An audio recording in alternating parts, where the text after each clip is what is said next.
हे आपल्याला सगळ्यांना माहिती आहे, कारण ते एकदम हतबल झालेले आहेत। त्याच्यामुळे टीका टिप्पणी करून जनतेचा काय आपल्याप्रती भाव निर्माण होतो म्हणून ते बघत असतील।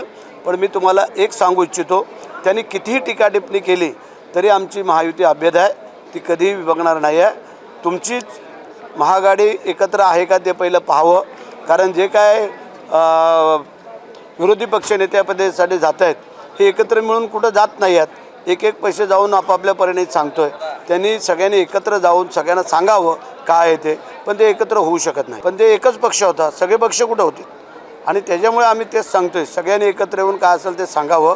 कारण काँग्रेस वेगळं सांगतोय, शिवसेना वेगळं सांगतोय, अदरवाईज सगळे वेगळं सांगतायत।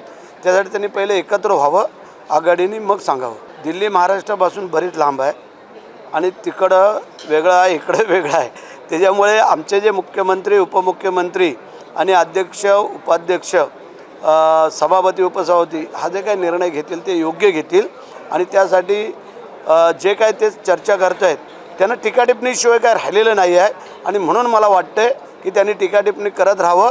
2 दिवस आम्ही अधिवेशन संपवून टाकू। आज मुख्यमंत्री, उपमुख्यमंत्री आम्ही चर्चा करणार आहे की आम्ही सभागृहामध्ये हा विषय चर्चेला आणतोय की उद्या कोणी जर उठून असे बदनामी कराल, त्यांनी रिॲलिटी असेल ते दाखवावं। त्याबद्दल काय आमचं दुमत असण्याचं कारण नाही। तर त्यांनी कोणाचं घेतलं किंवा काय घेतलं ह्याच्यापेक्षा जी काय वस्तुस्थिती समोरच्यांनी आम्हाला सिद्ध करावी, त्यांनी चॅलेंज केले ना, जर त्यांनी खरं करून दाखवलं तर आम्ही आमदारकीचा राजीनामा देऊ।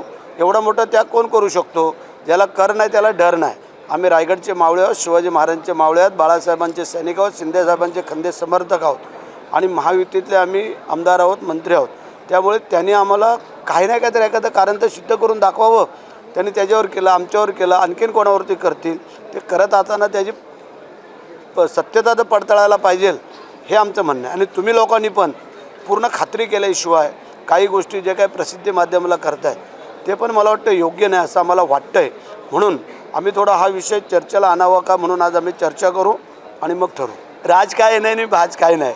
आम्ही साधे सुधे आमदार, आम्ही ग्रामीण भागातले आमदार आहात आणि शिवाजी महाराजांचे मावळ्यात मग सांगितलं बाळासाहेबांचे शिवसैनिक आहात आणि एकनाथ शिंदे साहेबांचे खंदे समर्थक म्हणून आम्ही काम करतो आहे। जे आमचे नेते मंडळी ज्यांनी जसं आत्तापर्यंत काम केलं किंवा त्याप्रमाणे आम्ही करतो आहे। आम्ही शेठ जरूर आहोत पण गरिबांचे आहोत, कारण गरिबाला मदत करणं हा आमचा धर्म आहे आणि त्याच्यामुळेच आम्हाला लोकांनी 4-4 वेळेला निवडून दिलेलं आहे। त्यामुळे साधं राहिलं आणि वेगळं राहिलं त्यामध्ये फरक काय आहे? साधं राहू तेवढं लोक आपलंसं करतात, वेगळं तुम्ही राहाल, लोकांपासून दूर राहाल तर लोक मग तुम्हाला दूर केल्याशिवाय राहत नाही आहेत। म्हणून आम्ही साधे राहतो।